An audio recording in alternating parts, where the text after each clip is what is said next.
ঝিলিক লজ্জায় কোনো কথা খুঁজে পেল না। চুপচাপ সামনের দিকে হাঁটা ধরল। বুকের ভেতরটা কেমন ডিম ডিম আওয়াজে কাঁপিয়ে তুলেছে। অদ্ভুত এক অনুভূতি। এই অনুভূতি নামও অজানা। শুধু তুষার ভাইয়ের সামনে এলেই শুরু হয়। মনে হয় যেন আশেপাশে সব মানুষজন চলে আসবে সে আওয়াজে। তার উপর ঝিরঝির বৃষ্টি নামা শুরু হয়েছে ধরনী জোরে। তার বেশিক্ষণ থাকলেও নিশ্চিত ভিজে যাবে, তখন মায়ের বকা খেতে হবে। ঝিলিক যখন এসব চিন্তার বিভোর, ঠিক তখনই ভেসে এলো পুরুষালী ভীষণ গম্ভীর কণ্ঠস্বর। তবে ঝিলিক, আমি বুঝিয়ে আপন করে যাওয়া দেখার জন্য এখন দাঁড়িয়ে আছিস। ঝিলিকের এমন পরাস্ত থেকে মুহূর্তে বেশি যেতে পারিনি। স্বরের দুপাক এগিয়েছে, থেমে থেমে গেলে যায় না। লোকটা কণ্ঠস্বর এমন মারাত্মক শুনে যে ঝিলিকের বুক কাঁপে। নিজের অজান্তে হাঁটা থামিয়ে দেয় তুষার।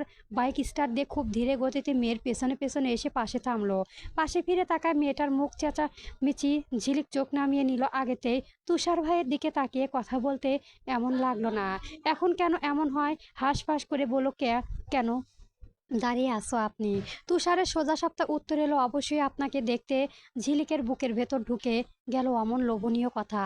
এমন কথা কখনো শুনেছে সে? মনে করতে পারছে না ঠিক। ঝিলিকের ভাবনার মাঝে তুষার স্প্রে বলা বৃষ্টি আসবে মনে হয়। আপনি আমার পেছনে বসবেন? ঝিলিক যেন আশা করেনি এমন কথা। অবিশ্বাস নিয়ে ঠিক তখনই দ্রুত জবাব দিল, না না না, আমি অটো দিয়ে চলে যাব। তুষার ঝিলিকের দিকে কিছুক্ষণ চোখে চোখ রেখে ছোট করে তাকিয়ে থেকে শাসনের সুরে বলল, হিজাব কই আপনার? ঝিলিক সহসা জিভ কাটলো। লোকটাই এত কিছু খুঁজে পেল কেন? তার দিকে তাকিয়ে আছে নিশ্চয়। সে চোখে চোখ মিলে না পেয়ে বলল, আসলে কোনো আসলে নামক মানুষের না। কাল থেকে হিজাব ছাড়া ভার্সিটিতে আসবেন। আচ্ছা, বাইকে উঠে বসুন এখন। আপনি কোনো অটো পাবেন না। ঝিলিক বাইক ছাড়তে খুব ভয় পায়। সে এই বাইক ছাড়ে তার বাবার মৃত্যু হয়েছে। বাইক দেখলে তার রক্ত চোখের সামনে ভেসে ওঠে। কি ভয়ঙ্কর ছিল! 4 বছর হয়ে গেলেও ঝিলিক আজও বাবার চেহারাটা ভুলতে পারে না। চোখ নামিয়ে বলল, আমার বাইকে ছাড়তে খুব ভয় পায়। আমি থাকতে ভয় পাওয়ার কোনো কারণ নেই ঝিলিক, আপনি উঠুন। বৃষ্টি আসলে তখন কিন্তু ভিজবেন, জ্বর আসবে কিন্তু। ঝিলিক ভাবনায় পড়ে গেল। তুষার ভাইয়ের তাকে দিকে চিন্তায়। তার জ্বর আসা নিয়ে ভাবছে কেন? জ্বর, কত জ্বর নিয়ে দিন কাটিয়েছে। এখন কি বাইরে কুবাই উঠবে না? উনি রাগ করবেন। ঝিলিক চুপচাপ তুষারের পেছনে উঠে মাঝে ব্যাগ রেখে বসলে। তুষারের মুখে গম্ভীর হাসি ফুটলো, কেন জানি তৃপ্তি হাসি। মিরারে একবার মেয়ের ভয়ার্থক মুখে প্রাণে চেয়ে বলল, ধরে বসুন না, কিন্তু পড়ে যাবেন। ঝিলিক লজ্জায় মরে যাচ্ছে। এই প্রথম কোনো পুরুষ মানুষের পাশাপাশি বসেছে। অদ্ভুত শিহরণ কাজ করছে সমস্ত দেহ। কাপা গলায় বলল, ধরেন, বসেছি তো। কই ধরে বসেছো তুমি? বাইক স্টার্ট দিলে পড়ে গেলে তখন কি হবে? বলে তুষার আর এক মুহূর্ত দেরি না করে বাইক স্টার্ট দিতে সাথে সাথেই তার রীতিমতো ঝিলিক গা কাটা দিয়ে আসলো। সব ভুলে আচমকায় সামনের যুবকের শক্ত পিঠে খামচে ধরল। তারপর বলিষ্ঠ কাঁধ দূরত্ব কমানোর আগের তুলনায় তুষার মিশাল কে দেখলো, কিছু বললো না। শান্তি খুব গতিতে বাইক নিয়ে গন্তব্যে পৌঁছালো। মধ্যপাথিক বুঝলো না বৃষ্টিতে না ভিজে বাইকেও এসে ভিজে তাদের হলো। ঘড়ি কাটে বিকেল 4টায়। তিতলির শাশুড়ি আম্মু রুমে শাড়ি পরেছে, বাবার বাড়ি যাবে। কিন্তু এখন তো দেখে না। টিভি ও কলে দেখলেও মন মানে না।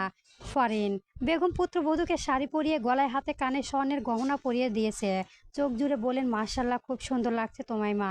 আমার ছেলে দেখলে চোখ ফিরাতে পারবে না। অন্য সময় হলে তিতলি ঠোঁট প্রসারিত করে হাসতো, কিন্তু এখন তার হাসতে ইচ্ছে করলো না। ভালুকের উপর রেগে আছে। আজ আসলে একদম কথা বলবে না। 4টা বেজে গেছে, এখনো আসেনি ফারিন।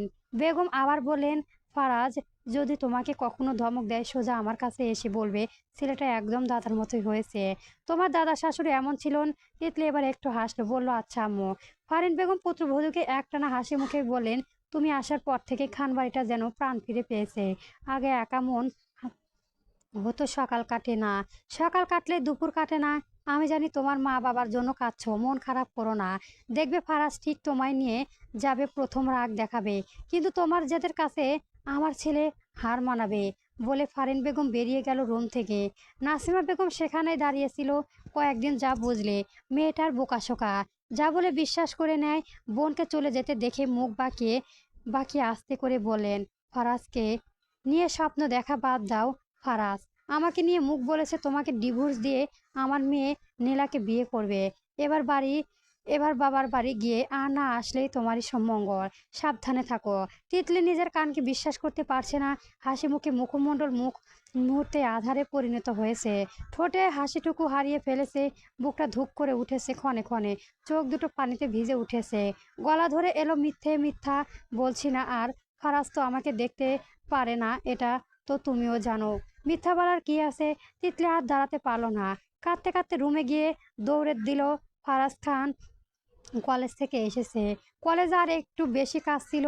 অনেক টায়ার্ড ফিল করেছে। এই মুহূর্তে গোসল করার চেয়ে উপর কিছু নেই। রুমে ঢুকে সর্বপ্রথম তার বেয়াদব বউটার পা দেখে মাথা পর্যন্ত চোখ বুজলো। তীক্ষ্ণ চোখ যুবকের চোখের চাহনি দরজা সিটকেনি লাগে। গম্ভীর কণ্ঠে বলল, কোথায় যাচ্ছ? তিতলি কোনো উত্তর করলো না।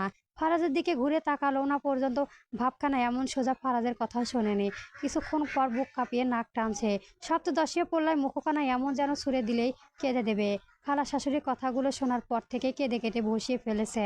ফারাজের কথার উত্তর না দিয়ে শাশুড়ি পাখি পরিয়ে দেওয়া স্বর্ণগুলো মুখের ড্রেসিং টেবিলে খুলে রেখে দিয়েছে। ফারাজ স্থির দাঁড়িয়ে বেয়াদব বইয়ের পুরো মুখ অবলোক করে। কান্নায় দাপট পুরো মুখ লাল হয়ে গিয়েছে। চোখ ফুটে উঠেছে। ফারাজের রাগী চেহারাটা পরিবর্তন হলো মুহূর্তে। গলায় ধমক আটকে রেখে বলল, কাঁদছো কেন? তিতলি এবারও কিছু বলল না। ফারাজ রেগে যাচ্ছে, ফোঁস করে শ্বাস নিল। বেয়াদব বউ তার রাগ বাড়িয়ে দিচ্ছে। তবে এবার সে পূর্বে কিছু জিজ্ঞেস করা ছাড়া তিতলির সামনে এসে উপস্থিত হয়েছে। পেশিবাবু হাতের সাহায্যে একটানে বেয়াদব বউকে নিয়ে সামনে দাঁড়া করালো। বাঁ হাতে তিতলি কোমর টেনে নিজের সাথে চেপে ধরলো পুরোপুরি। ডান হাতে থুতনি উঁচি করে প্রশ্ন করলো, কথা বলছো না কেন? আমি কিছু জিজ্ঞেস করেছি। তিতলি কেঁপে উঠলো, পিট পিট করছে আঁখি দুজো। তার চোখ জোড়া লাল হয়ে গিয়েছে। তাও ফারাজের দিকে তাকালো না। চোখ বন্ধ করে রাখলো। অভিমানে তার কণ্ঠে আষ্টে পৃষ্ঠে জড়িয়ে, আমি কথা বলবো না। রাগিও না আমায়। যখন যেটা প্রশ্ন করব সাথে সাথে অ্যান্সার চাই। আমি কে আপনার রাগানোর? থাপ্পড় খেতে ইচ্ছে করেছে? মরণে আমি কিছু বলবো না। ফারাজ নিজের রাগ কামানোর জন্য দুহাত মুষ্টিবদ্ধ করে নেয় আনমনে। যতটা পারলো ঠিক ততটাই শান্ত হয়ে বলল, কি হয়েছে? তিতলি ফুপিয়ে কাঁদে মাথা নিচু করে। আপনি আমাকে? হুঁ, আমি তোমাকে। তিতলি এত কষ্ট করেও বাক্যটি মুখে দিয়ে বের করতে পারছে না। পুনরায় মুখ খুললো, পারছেন না। ফারাজের মুখ ধৈর্যবান দেখলো। চুপচাপ দাঁড়িয়ে অপেক্ষা করছে। তিতলি অস্পষ্ট স্বরে শুধালো, ডিপ সম্পূর্ণ কথা শুনতে চাই একসাথে। তিতলি চুপ হয়ে গেল। কাঁদতে কাঁদতে আগের কথা অর্ধেক রেখে বলল, আপনি আপনি আমাকে ছেড়ে চলে যান। ফারাজের মুখের ভাব বদলে গেল মুহূর্তে। বিদৃত চাহনি গম্ভীরতা পেয়ে গম্ভীর সুদর্শ মুখখানা আচমকায় স্রোতান্ত ভাব ভঙ্গি ধরে রেখে মুখ নামালো মেয়েটার কানের কাছে। অতঃপর হিসিসে আওড়ালো, আমার থেকে তোমার কোনো মুক্তি নেই। গোটা এক জন্ম আমার সাথে কাটাতে হবে। দ্বিতীয় কোনো অপশন নেই, আমি হতেই দেব না। পরবর্তী গল্প পেতে আমার চ্যানেলটি সবার আগে সাবস্ক্রাইব করে রাখবেন। ধন্যবাদ।